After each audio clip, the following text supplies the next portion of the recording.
The starting point of this lecturing trip around the world was Paris, where we had been living a year or two. We sailed for America and there made certain preparations. This took but little time. 2 members of my family elected to go with me. Also a carbuncle. The dictionary says a carbuncle is a kind of jewel. Humor is out of place in a dictionary. We started westward from New York in midsummer, with Major Pond to manage the platform business as far as the Pacific.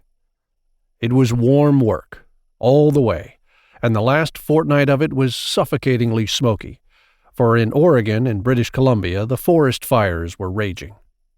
We had an added week of smoke at the seaboard, where we were obliged to wait a while for our ship. She had been getting herself ashore in the smoke, and she had to be docked and repaired. We sailed at last, and so ended a snail-paced march across the continent which had lasted 40 days.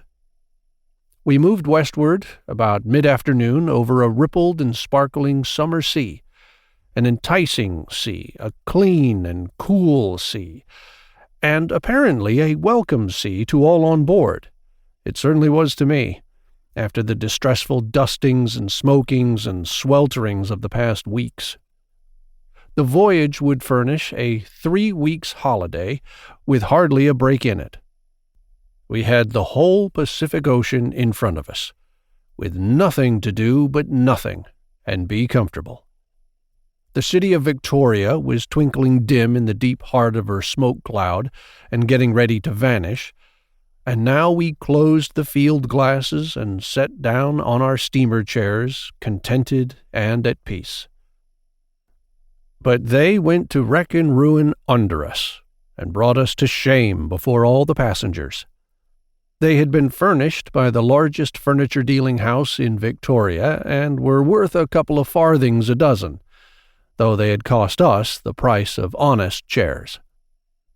In the Pacific and Indian Oceans, one must still bring his own deck chair on board or go without, just as in the old forgotten Atlantic times, those dark ages of sea travel. Ours was a reasonably comfortable ship, with the customary sea-going fare, plenty of good food furnished by the deity and cooked by the devil.